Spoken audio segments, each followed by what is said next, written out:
Hello friends, good morning, good afternoon, good evening. આપણે પ્રકરણ 2 માહિતીનું નિરૂપણ એમાં થિયરિકલ પાર્ટ ભણી ગયા છે। સતત ચલ કોને કહેવાય, અસતત ચલ કોને કહેવાય, નિવારક પ્રકારનું આવૃત્તિ વિતરણ, અનિવારક પ્રકારનું આવૃત્તિ વિતરણ। આ સિવાય આપણે આપણા પુસ્તકની અંદર સતત ચલ અસતત ચલ માટેના આવૃત્તિ વિતરણ કેવી રીતે તૈયાર કરવાના એની થિયરી ભણી ગયા છે। આજે આપણે દાખલાઓથી શરૂઆત કરીએ છીએ। નીચેની માહિતી પરથી યોગ્ય આવૃત્તિ વિતરણ તૈયાર કરો। આ પ્રકારના દાખલાઓ કદાચ આપણે 9મા ધોરણમાં ભણીને આવ્યા છે। જોઈ લઈએ, આ રકમ લખેલી છે।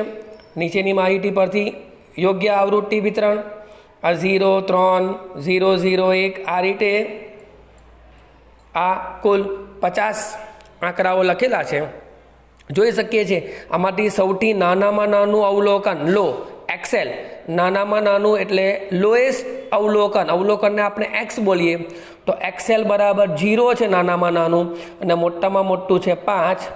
માટે આની મદદથી આર એટલે વિસ્તાર, સૂત્ર છે એક્સેલ માઇનસ એક્સેલ, 5 માઇનસ 0 બરાબર 5। મતલબ કે વિસ્તાર ખૂબ નાનો હોવાથી આપણે અસતત પ્રકારનું આવૃત્તિ વિતરણ તૈયાર કરીશું, કારણ કે આમાં નાનામાં નાનું 0 છે એટલે અહીંયા 0, 1, 2, 3, 4 અને 5 અવલોકન એક્સાઈ। આવૃત્તિ ચિહ્ન આપણે નાના ધોરણોમાં ભણીને આવ્યા છો। જોઈએ આપણે આવી રીતે કરવાનું। 0 જે જ્યાં દેખાય ત્યાં લીટો 1 0, પછી 3 0 0 1, પછી છે 3 0 1 2 1 1 2 1, પછી છે 2 2 0। હવે 0 4 ઊભી લીટી અને 5મી લીટી આડી પારવાની, મતલબ 5નું એક જોડકું બનાવી દેવાનું 0, પછી 1 0, પછી છે પાછું 1 અહીંયા આવ્યું, 3 3 3 0 0, પાછું 0 4 2 0 0, 5 1 1 0 0, 5 1 1 0 0, પછી આવશે 2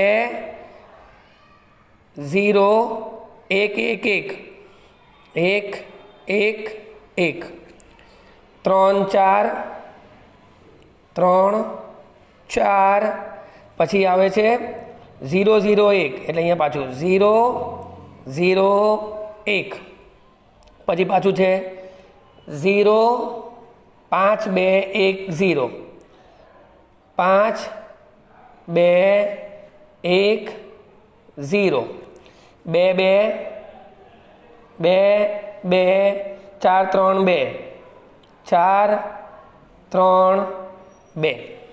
આવું આપણે મારા ખ્યાલથી તમે નાના ધોરણમાં ભણીને આવ્યા છો, અને નહીં ભણ્યા હોય તો એકદમ ઇઝી છે। હવે આનું ટોટલ અહીંયા મારવાનું, એને આવૃત્તિ કહેવાય। 5 ને 5 10, 10 ને 3 10 ને 5 15, 15 ને 5 18, અહીંયા 5 ને 5 10, 10 ને 2 12, 5 ને 4 9, 5 ને 1 6, અહીંયા 1 2 ને 3 અને અહીંયા છે 2। આનું ટોટલ મારી લેવાનું, ટોટલ લગભગ 50 આવે છે। આવા દાખલા આઈ થિંક તમે નાના ધોરણોમાં ભણીને આવ્યા છો। ચાલો, કંઈ વાંધો નહીં, અહીંયા સમજી લીધા આપણે। બીજો દાખલો સેમ, દૈનિક અકસ્માતની માહિતી પરથી યોગ્ય કોષ્ટક તૈયાર કરો। અહીંયા પણ જોઈ શકો છો અવલોકન આપેલા છે, કુલ 1 2 3 4 5 6 અને 1 2 3 4 ને 5, 5 6 30 અવલોકન છે બરાબર। અહીંયા 50 અવલોકન હતા એટલે અહીંયા 50 આવી ગયું, અહીંયા 30 અવલોકન છે એટલે અહીંયા ટોટલ આવશે કુલ 30। નાનામાં નાનું અવલોકન છે 0 અને મોટામાં મોટું અવલોકન છે 5। અહીંયા પણ આનો વિસ્તાર લઈ લઈએ, XH માઇનસ XL 5 માઇનસ 0 એટલે 5 જ આવે છે, મતલબ વિસ્તાર નાનો હોવાથી 0 1 2 3 4 5 સેમ ઉપરની જેમ તમે જાતે સ્વપ્રયત્ને કરી શકશો. ઓકે, ટોટલ અહીંયા 30 થાય છે.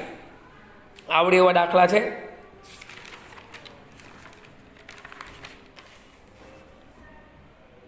જુઓ, નીચેની માહિતી પરથી લખ્યું છે 7 વર્ગો ધરાવતું, મતલબ વર્ગોની સંખ્યા કેટલી લેવાની છે? 7. તો 7 વર્ગો ધરાવતું પાછું કેવા પ્રકારનું?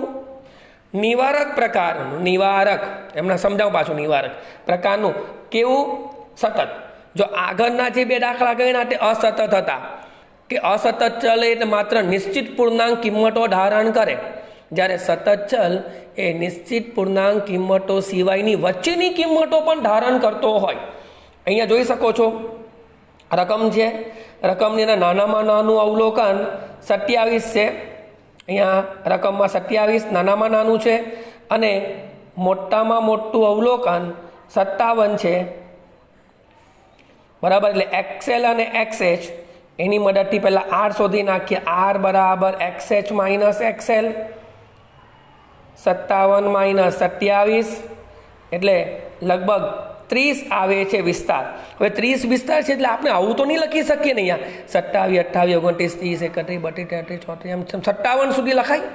ના લખાય. એટલા માટે તેને સતત પ્રકારનું, યાની કે વર્ગો ધરાવતું આવૃત્તિ વિતરણ બનાવવું પડે. વિસ્તાર મોટો હોવાથી વર્ગ આવે. વર્ગ કયા અને કેટલા એ આપણે પછી ચર્ચા. બરાબર, એના માટે સૌથી પહેલું જે આપેલું છે 7 વર્ગ બનાવવાના છે. આપણી પાસે થિયરીમાં આ સૂત્ર હતું C = R/K. R એટલે વિસ્તાર 30 અને K એટલે વર્ગોની સંખ્યા. કેટલા વર્ગો છે? 7.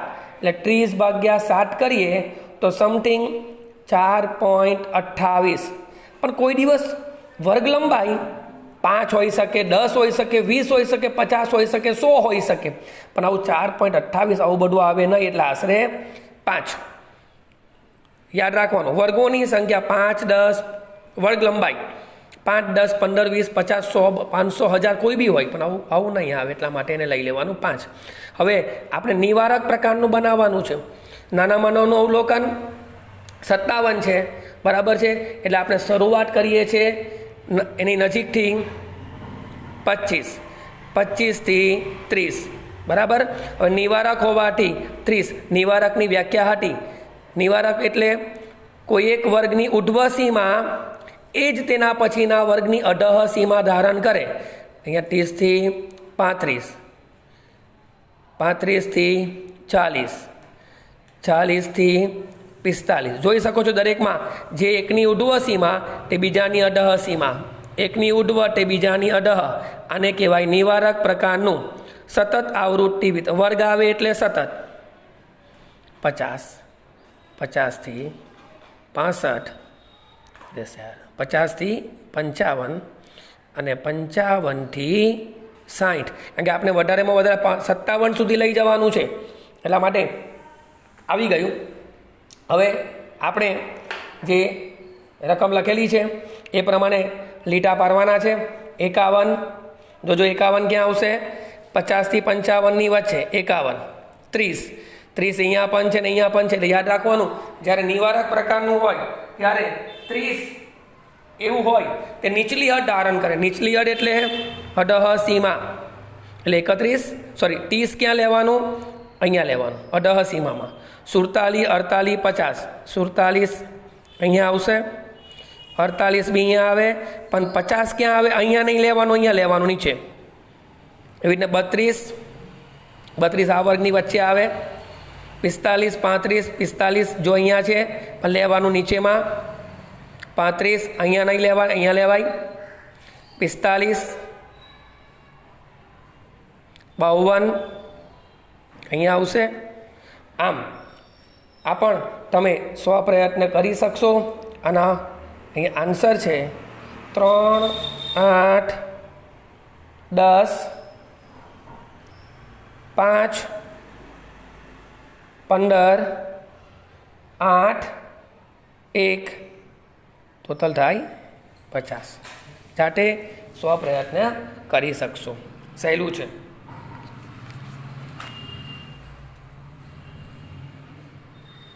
જુઓ સેમ દાખલો એવું નીચેની માહિતી પરથી 8 વર્ગો ધરાવતું પાછું નિવારક પ્રકારનું સતત અહીંયા આ રકમ છે. અહીંયાથી દાખલો શરૂઆત. અહીંયા નાનામાં નાનું અવલોકન છે આપણું 80.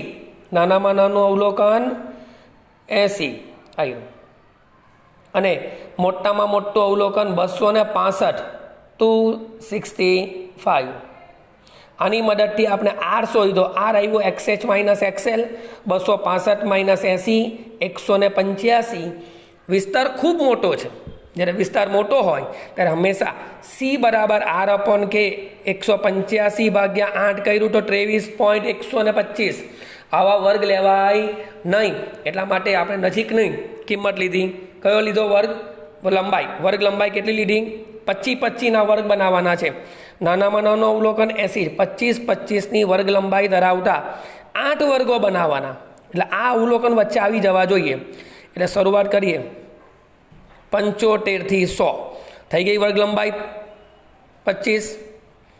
100 થી 125, 125 થી 150, 150 થી 175, 175 થી 200, 200 થી 225, 225 થી 250. આપણે તો 265 વચ્ચે આવવું જોઈએ ને 250 થી 275. બસ બરાબર છે. આ રીતે હવે તમારે અહીંયા કાપાની ગણતરીઓ કરી દેવાની. બરાબર છે. હું એનો તમને આન્સર કહી દઉં.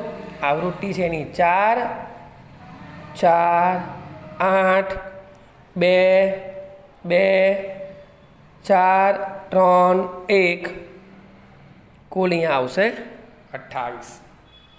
ઓકે, સહેલા દાખલા છે.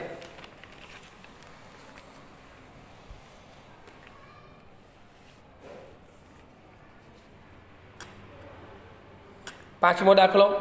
નીચેની માહિતી પરથી એક વર્ગ આપી દેવામાં આવેલો છે 30 થી 39 હોય તેવું આવૃત્તિ વિતરણ તૈયાર કરો. એટલે વર્ગ આપેલો છે મતલબ સતત પ્રકારનું આવૃત્તિ વિતરણ બનાવવાનું અને દરેક વર્ગની મધ્ય કિંમત પણ શોધવાની. થોડુંક નવું આવ્યું, બાકીનું કંઈ નવું નથી અંદરથી. અહીંયા XL નાનામાં નાનું અવલોકન 17 અને મોટામાં મોટું અવલોકન આ XL 17 નાનામાં નાનું અને XH છે 99, મોટામાં મોટું અવલોકન 99. આની મદદથી આપણે R શોધીએ છીએ. R બરાબર XH માઇનસ XL. એની વર્ગ લંબાઈ આવે છે 82. આ જરૂરી નથી પણ આપણે ગણતરી કરી દઈએ છીએ. બરાબર છે.